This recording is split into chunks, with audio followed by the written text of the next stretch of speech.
Selective mutism. It's a childhood anxiety disorder that essentially makes you mute, or at least mute in certain social situations.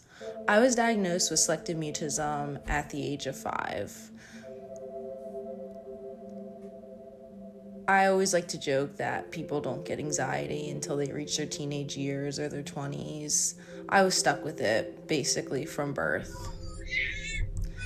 It definitely put me in a weird disadvantage in life in general.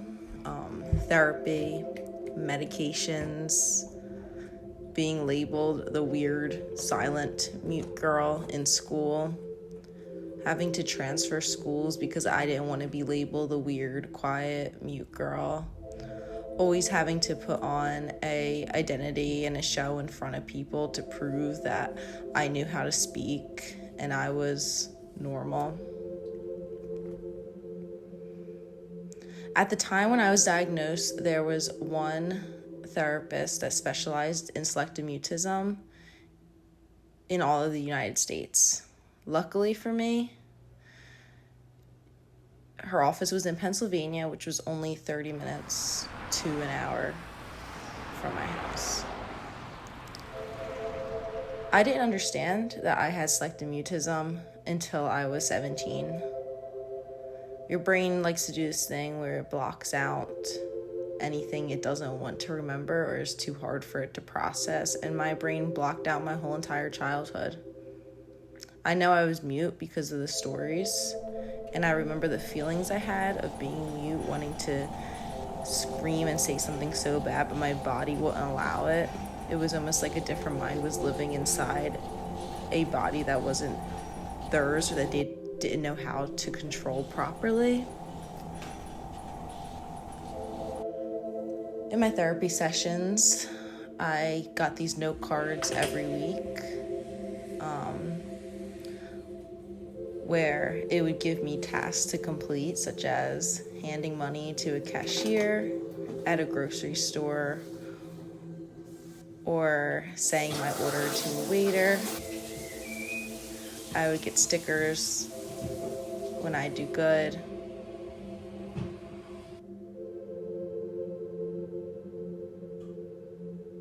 I remember sitting on the steps the day my parents talked about sending me to therapy. I remember thinking, there's something wrong with me.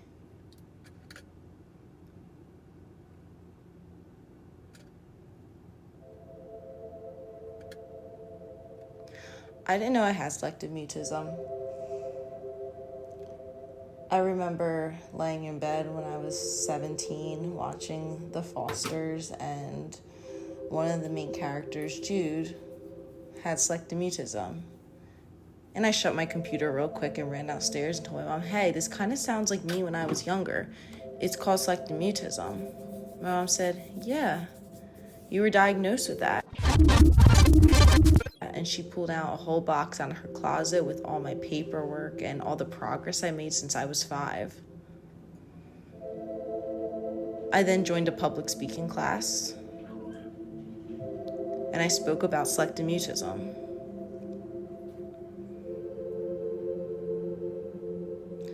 I'm now 22 years old, and a lot of people wouldn't even know I've ever struggled to talk because I don't shut up, ever. I like to joke around that I just talk for all the lost time that I didn't get to talk. But the reality is I'm always trying to overcompensate and make sure that people know I have a voice, because I didn't have a voice for so long. It's exhausting.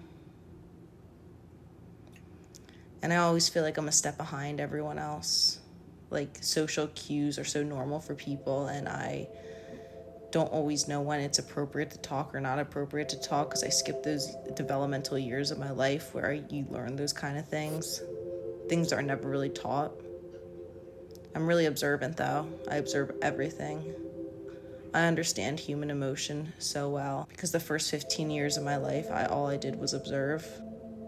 I observed people's faces and what they did in certain situations.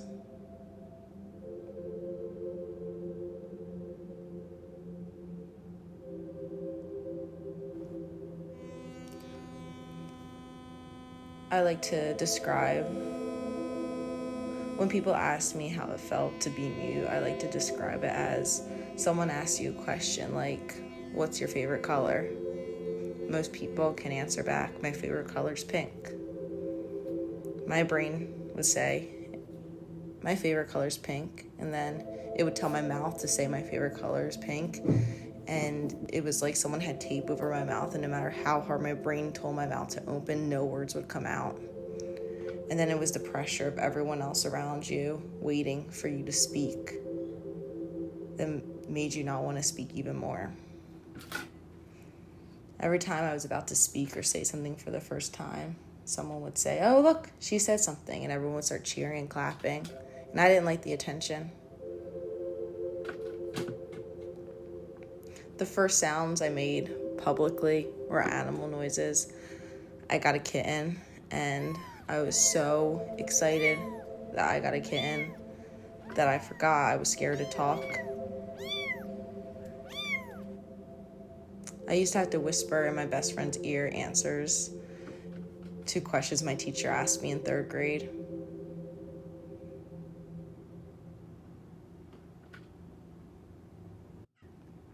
Selective mutism,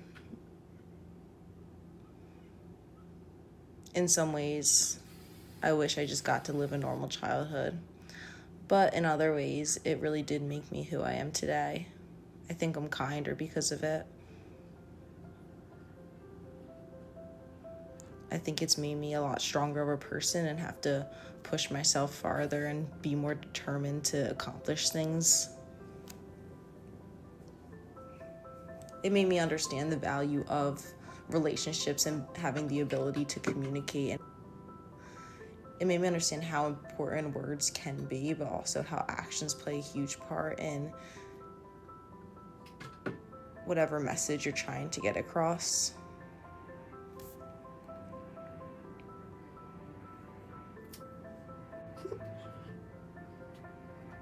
I don't ever really talk about being mute.